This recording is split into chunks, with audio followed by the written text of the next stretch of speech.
용사여 칼을 허리에 차고 왕의 영화와 우염을 입으소서. 아멘. 옛날 성경에서는 능한 자다 이렇게 써 있어요. 능한 자. 그래서 이렇게 보시면은 밑에 관주들이 많아요. 이런 말씀을 제가 되게 좋아합니다. 왜냐하면 해석할 수 있는 방향성이 많아요. 그렇게 하고 본문을 들여다볼 수 있는 그러한 관점들이 풍성합니다. 그래서 이렇게 관주가 많은 성경 구절들이 되게 반가워요.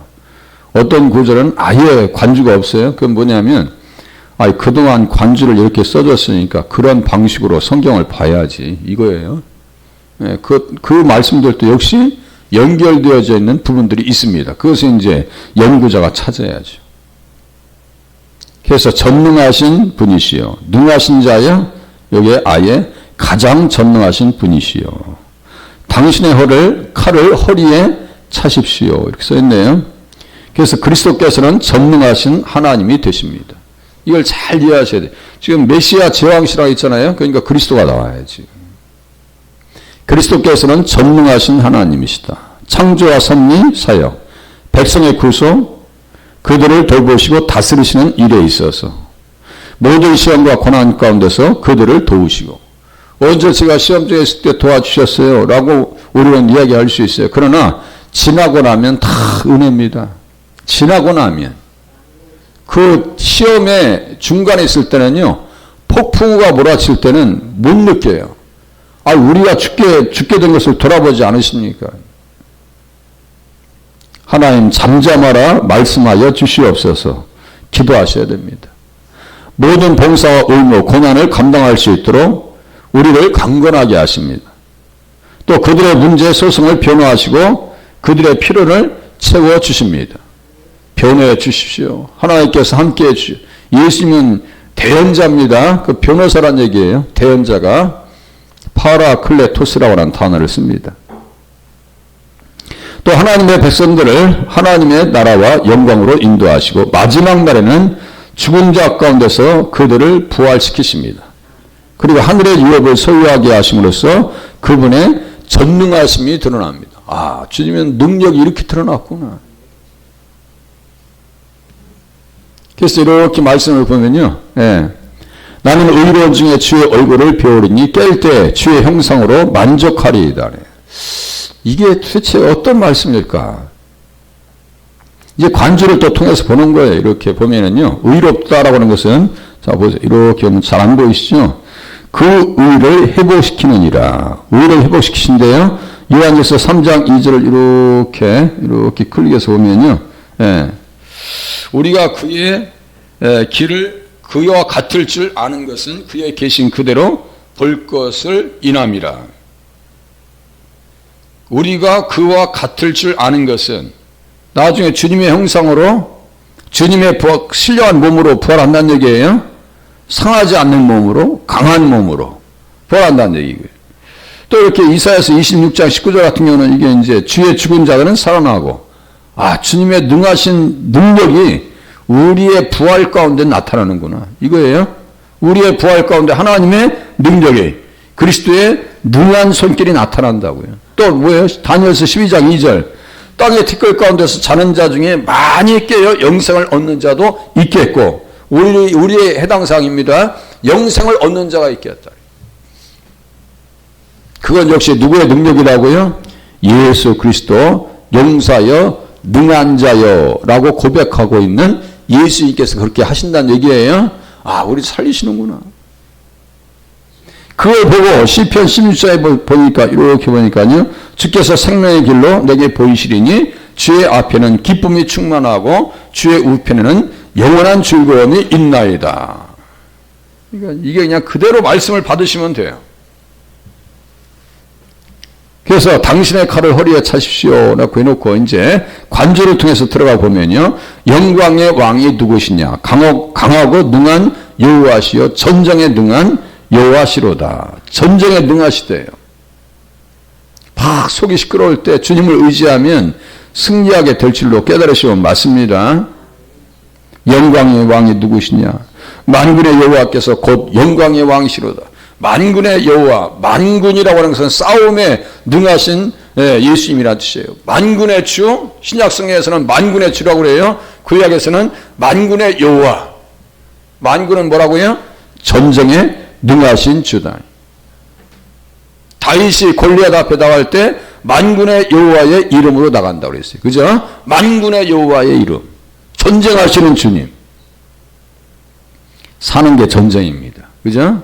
이 말씀을 이렇게 또 자연스럽게 흘려보내면 출애굽기 15장 3절과 연결되네요. 출애굽기 15장 3절. 여호와는 나의 힘이요 누레시며 나의 구원이시로다. 애굽의 군사들이 막 따라와가지고 홍해로 들어옵니다. 이제 자기들이 죽으려고. 그게 무덤이요. 그 사람들의 무덤이요. 그래서 그렇게 구원받고 어떻게 해요? 나의 힘이시요 노래시며 나의 구원이십니다. 이게 무슨 노래라고 있어요? 어린 양의 노래, 모세의 노래다. 그러니까 이 노래도 누구에게 바치는 노래예요? 예수님에게 바치는 노래입니다. 미리암이 막 찬양하고 속어치면서 앞에서 찬양 인도합니다. 예. 그때와 똑같이 얘기해요. 여호와는 용사시니 여호와는 그의 이름이시로다.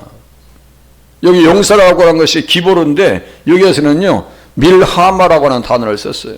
여호와 이시 밀하마 여호와 쉐몰 이렇게 썼어요. 그러니까 주님은 용사시라고, 전쟁에 능하신 하나님이라고. 그래서 어린 양의 노래, 모세의 노래, 계시록 15장 3절, 출애굽기 15장과 같이 맥을 같이 한다 있어요. 또 보세요. 이 중요한 거. 용사시네요. 능한 자신데 이사야 9장 6절과 이렇게 연결되죠. 이렇게. 그럼 반드시 이렇게 관주를 봐야 돼요. 관주를. 제가 좀 전에 말씀드렸어요. 관주가 없는 성경은 같은 단어를 쫓아갑니다. 제가 같은 단어를. 같은 단어를 쫓아가잖아요. 지금 이렇게. 그러니까 이 문맥이 다르지 않다는 얘기예요. 오늘 본문에서는 용사여라고 했는데 이사야서 9장 6절에는 똑같은 단어가 전능하신 하나님이라 썼어요. 전능하시다. 그렇고 이 똑같은 단어예요. 기보로. 전능하신 주여. 이는 한 아기가 우리에게 낳고 한 아들을 우리에게 주신 바 되었는데 그의 어깨는 정설을 메었고 그의 이름은 기모자나 모사나 전능하신 하나님이라 영존하신 아버지나 평강의 왕이라 할 것입니다. 그러니까 예수 믿으면요 마음에 강 같은 평강이 넘쳐나게 돼 있어요. 그렇게 돼 있어야 됩니다. 그렇게 우리 심령이 그렇게 다스려져야 돼요. 확 속이 시끄럽고 그럴 때 주님 앞에 무릎 꿇어야 돼요. 주님이 오라고 강권하시는 것은 은혜를 주시려고 오라고 하시는 거예요. 기도를 왜 시키는 거예요? 응답을 주시려고 기도시키는 거예요. 네. 제가 이 자리에 서 있는 것도 기도 응답이라고 그러죠. 그냥 오는 게 아니에요. 다 하나님께서 계획하시고 이끄시고 기도시키시고 5년 동안 기도시키셨어요. 정확히 5년 동안. 그 누구도 몰라요. 누구한테 얘기하겠어요? 어떤 목사한테 얘기했더니 야 꿈도 꾸지 말아야. 너보다 잘난 사람들 많다. 그렇지. 근데 하나님께서 기도시키시는데 어떻게 할 거야? 하나님께서 기도하게 하시는데 어떻게 하냐고. 기도시키는 것은 뭐예요? 응답을 허락하시려고 기도시키는 거예요. 그걸 잘 이해하시라고요. 자, 이사야서 9장 6절을 좀 더, 이게 너무나 귀한 말씀이기 때문에 이렇게 제가 이렇게 칠해놨잖아요. 그러면 이렇게 보세요. 이사야서 9장 이렇게 시편 45장 3절과 이사야서 9장 6절, 9장 6절에 가봤더니 시편 45장 3절 이렇게 연결되어 있어요. 자, 보세요. 이렇게 연결되어 있어요. 이건 다 이게 누구 얘기예요? 예수님 얘기죠. 다 이것이 예수님 얘기예요. 이 모든 성령이 곧 내게 대하여 증거한 것이다 라고 하는 것을 우리는 이러한 본문을 통해서 확인할 수 있는 거예요. 그러니까 시편이요 한 절만 가지고 돼요. 시간이 허락되지 않는다니까요. 마음 같아서는 계속 하고 싶죠. 제가 마음에 정할 시간이 있어요. 무리하게 넘어가지는 않습니다. 이렇게 놓고 한 악인이 놓고 오늘 다윗의 동네에 너희를 위하여 구주가 나오셨으니 곧 그리스도 주시니라. 메시아 제왕시라니까 그리스도라니까요. 다윗의 집의 열쇠를 그의 어깨에 두리니. 자, 히읗자 써놨어요. 히읗자 어깨. 다 책임져 주신다는 거예요. 정사를 맺고 다 책임져 줄게. 내가 다 책임져 줄게 이거예요. 그러니까 주님 앞에 기도하면 주님께서 해결해 주실 줄로 믿으시길 바랍니다. 예. 또 주님은 칼을 차셨대요. 칼을 차셨대. 그 칼을 통해서 뭐라고 하세요? 죄를 깨닫게 하시고 책망하며 경고하게. 우리가 말씀을 듣다 보면요, 마음이 콕콕 찔릴 때가 있어요. 저도 똑같아요. 예? 마음을 막 그냥 휘집어 놔 그냥. 그건 하나님께서요, 우리를 깨닫게 하시는 거예요. 어떤 사람은 그런 현상들 앞에서 기분 나쁘게 생각하시는 분이 있어. 그건 좋은 태도가 아닙니다. 말씀을 통해서 막 푹푹 찔러. 그러면 하나님께서 여기를 수술해 주시는구나. 이런 생각들을 수술해 주시는구나. 이렇게 생각하셔야지. 또 김 목사한테 누가 또 고자질했나? 어떻게 저런 얘기를 하지? 내가 어떻게 내 마음속에 있는 얘기를 똑같이 할 수 있을까? 그거 아니요. 어떤 권사님이나 집사님이나 저한테 전화 와가지고 이랬대요라고 하시는 분도 없어요. 그런 전화 제가 바라지도 않고 기다리지도 않아. 누가 이 기성 얘기하는 거 저를 좋아하지도 않아요. 그냥 내버려 두는 거예요. 그냥 본인이 깨달아서 응답 받아야 되고 해결해야지. 어떻게 깨달아야 돼요? 말씀이 들려질 때 깨달을 수 있습니다. 말씀에 대한 반응이 확실해야 돼요. 겸손해야 돼요. 또 말씀 가지고, 이 말씀은 검입니다. 말씀의 검이에요.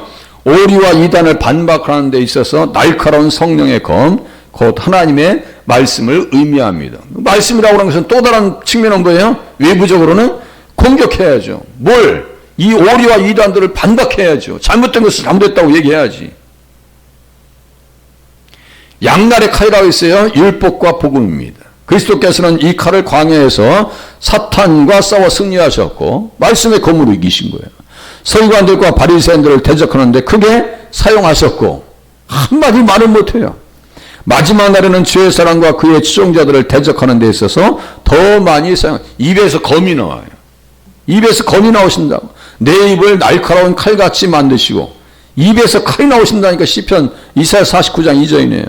하나님의 말씀은 살아있고 활력이 있어 좌우의 날선 어떤 검보다 예리하여 혼과 영과 및 관절과 골수를 찔러 쪼개기까지 하며 또 마음의 생각과 뜻을 판단한다. 우리는요, 그러니까 뭐라 했어요? 진단을 받으셔야 돼요. 말씀의 진단을 받으시면서 신앙생활 하셔야 됩니다. 병원 가보세요. 다 얘기해요. 그러니까 우리는 의사들한테는 칭찬받고 싶고, 책망하는 거 아무 소리 안 하면서 교회에서 조금 뭐이 나오면 그냥 기분 그렇게 하면 안 된다고 했어요. 자, 그의 오른손에는 7뼈이 있고 그의 입에서 좌우에 날선 검이 나오고 그의 얼굴은 해가 힘있게 비치는 것 같더라. 여기에서 두려워하지 말라라고 써있네요. 이걸 주님의 음성으로 받으실 수 있기를 바랍니다.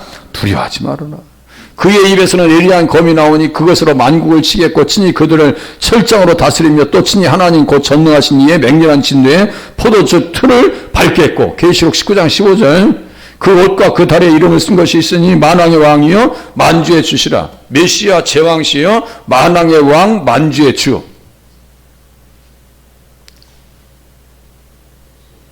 주의 영광에 주의 위엄 또 이렇게 얘기하고 있어요. 예.